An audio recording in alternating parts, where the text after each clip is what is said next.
성도님들 모든 부모님들이 다 마찬가지겠지만 어릴 때 자녀들을 키울 때요, 어린 자녀들을 키울 때 가장 강조하는 것이 바로 정직일 겁니다. 정직하라, 정직해라, 뭐 이런 말씀들 하시죠. 내가 다른 건 다 용서해도 거짓말하는 건 용서 못한다, 이렇게 가르치시죠. 왜냐하면 부모님들은 자녀가 정직하고 성실한 삶을 통해서 이 세상에서 모범적으로 성공하기를 바라기 때문입니다. 마치 훌륭한 위인들처럼 그렇게 자라주기를 바라는 거죠. 그리고 부모님들은 삶의 경험을 통해서 너무 잘 알고 있습니다. 뭐냐? 작은 거짓도 용납하기 시작하면 결국 그 거짓이 서서히 영혼을 파괴한다는 것, 종래에는 삶 자체도 파괴한다는 걸 너무 잘 알고 있기 때문입니다. 그래서 정직해라, 정직해라, 어릴 때부터 그렇게 강조하는 거죠. 근데 이건 하나님도 마찬가지입니다. 하나님도 하나님의 자녀들에게 하나님 앞에 정직한 삶 살기를 원하시는 겁니다. 그런데요, 문제는 하나님께서 원하시는 정직은 우리가 흔히 생각하는 도덕적 정직과는 좀 차원이 다르다라는 거죠. 그래서 오늘 우리가 보는 시편 112편에서는 하나님께서 원하시는 정직에 대한 정의와 또 하나님 앞에서 정직한 자가 대대로 내리게 되는 축복이 기록되어 있습니다. 먼저 2절 말씀 우리 함께 읽어보겠습니다. 그의 후손이 땅에서 강성하며 정직한 자들의 후손에게 복이 있으리로다. 자, 여기서 복 있다고 하는 정직한 자, 이 정직한이라는 말이 히브리어로 야샤르인데요. 네, 발음이 잘 안 되네요. 야사르인데요. 이 야사르의 정확한 뜻이 뭐냐면 적합하다라는 뜻입니다. 기뻐할 만하다는 뜻입니다.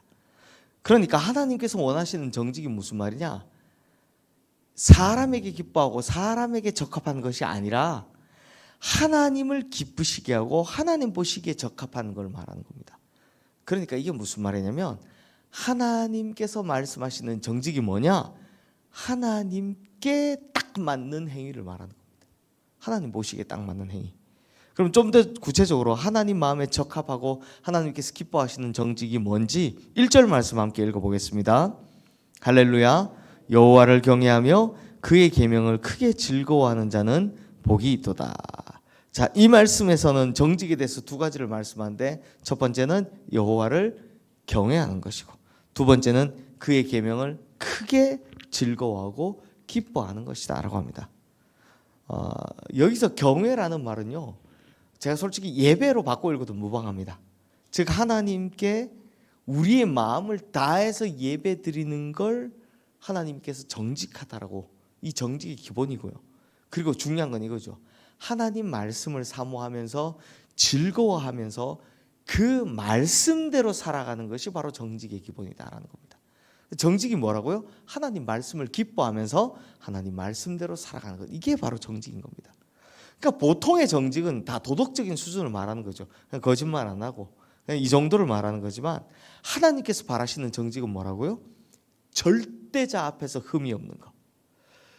하나님께서 절대자께서 만족하시고 기뻐하시는 수준에까지 이르는 것, 이게 정직이라는 겁니다.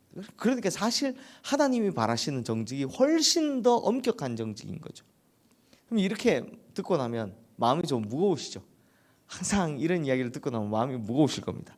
아니, 그냥 정직하게 사는 것도 힘든데 뭐 하나님이 원하시는 정직 뭐 이렇게 어렵냐, 이런 생각 드실 겁니다. 하지만 우리가 지금까지 성경을 보면서 쭉 알게 되지만 하나님께서는요 항상 이렇게 하세요. 이렇게 어려운 일을 해내는 자에게 특별한 복을 주겠다, 이렇게 약속하시는 겁니다. 아주 이 뭐라고 해야 될까요? 당근을 잘 던져주신다고 해야 될까요? 이 시인도요, 하나님 앞에서 정직하게 사는 자들이 받게 될 축복에 대해서 기록하는데 무려 4가지로 기록하고 있습니다. 4가지나. 그래서 오늘 이 4가지에 대해서 한번 살펴보려고 하는데요. 첫 번째 3절 말씀 우리 함께 읽겠습니다.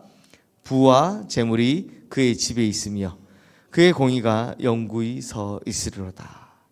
자, 성도님들, 하나님께 예배 잘 드리고 또 특별히 하나님의 말씀을 잘 지키며 사는 자에게 하나님께서 주시는 첫 번째 축복은 부와 재물이다 라는 겁니다. 그런데요, 사실 이 말씀이 좀 의외로 들릴 수 있습니다. 왜냐하면 보통은 정직과 부는 약간은 상반되는 개념으로 생각하기 쉽기 때문입니다. 반드시 그렇다는 아니지만 다만 대부분 생각하기를 정직하면 사람이 청렴결백하다고 생각하고, 또 부유한 자는 좀 속여서 취하는 경우가 많다고 생각하기 때문입니다. 그런데 어떻게 정직한 자가 부와 재물을 동시에 가질 수 있을까?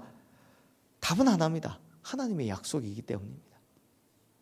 정직한 자, 즉 하나님께 진심으로 예배드리고 하나님 말씀을 지켜 행하는 자에게 하나님께서는 깨끗한 부자, 즉 청부가 되게 하겠다라고 약속해 주시는 겁니다.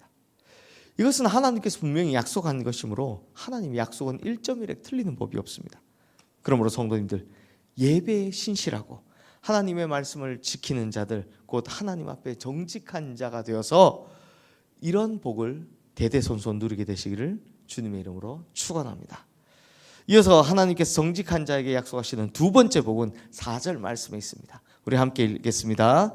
정직한 자들에게는 흑암 중에 빛이 일어나나니 그는 자비롭고 긍휼이 많으며 의로운 이로다. 자, 성도님들, 우리 인생에 가장 답답할 때가 언제입니까? 암중모색할 때입니다. 눈앞이 캄캄해서 한 줄기 빛이 보이지 않을 때입니다. 하지만 그럴 때도 우리가 하나님 앞에서 정직한 삶을 살아가면 하나님께서 우리에게 흑암 중에도 밝은 빛을 보여주신다라고 약속하는 겁니다. 또한 우리가 어디로 가야 될지, 뭘 해야 될지 선택의 기로에 있을 때 제일 답답합니다. 뭘 결정해야 될지 모를 때가 있습니다. 어떤 결정이 선한 결정인지, 뭘 결정해야 하나님께서 기뻐하실 것인지, 이 결정하는 것이 참 사실 살다 보면 무척이나 어려운 겁니다. 혹시 내가 이렇게 결정하면 내 인간적인 욕심을 채우는 거 아닌가? 혹시 내가 이렇게 결정하면 하나님이 기뻐하실까 싫어하실까? 이런 선택의 기로에서 이 결정하는 것에 대한 어려움을 겪은 경우가 상당히 많죠. 심각한 고민을 할 때가 많습니다. 하지만 그때 우리가 신실한 예배자가 되고 하나님의 말씀을 크게 기뻐하고 즐거워하고 사모하며 잘 지키며 살아가다 보면 하나님께서 뭘 하신다고요? 길을 보여주시겠다는 겁니다. 어떤 길이 하나님께서 원하시는 것인지, 어떤 길이 하나님께서 미워하시는 길인지를 하나님께서 정직한 자에게 분명히 보여주실 것이다 라고 약속하는 겁니다. 그러므로 하나님 앞에 정직한 자가 되어서 선택의 기로에 설 때마다 가장 좋은 길, 가장 완전한 길로 인도함을 받으시는 우리 성도님들 되시기를 주님의 이름으로 축원합니다.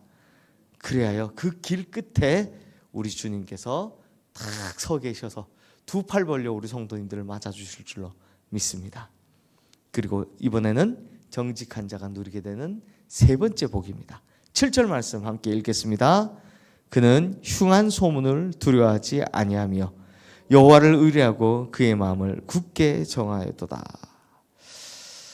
성도님들, 사람은 사회적 동물이기 때문에 이게 사람들하고 섞여 살면 어쩔 수 없이 주변에서 나에게 대해서 이러쿵저러쿵 평가하는 말들을 듣게 되고 신경 쓰게 됩니다. 그거 없는 사람이 없습니다. 그런데 그 소문이 그냥 신경 쓰이는 정도면 다행인데요, 그 소문이 나를 힘들게 하고 불편하게 할 때가 분명히 있습니다. 왜 없습니까? 심지어 때로는 사람 만나는 것조차 두려워질 정도로 세상에서 나를 격리시키는 흉한 소문이 돌 때도 있습니다.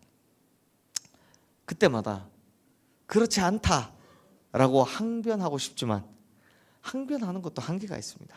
왜요? 소문은 말하기 쉽고 속도도 빠르게 퍼지지만 해명은 말하기도 어렵고요, 아무리 해명해도 퍼지는 속도가 느리기 때문입니다.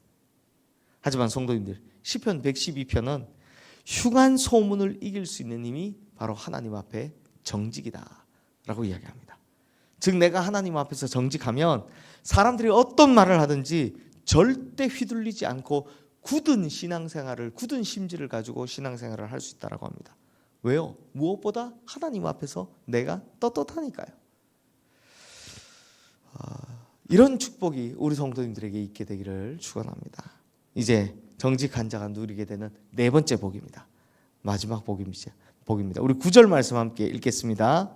그가 재물을 흩어 빈궁한 자들에게 주었으니 그의 의가 영구히 있고 그의 뿔이 영광 중에 들리리로다.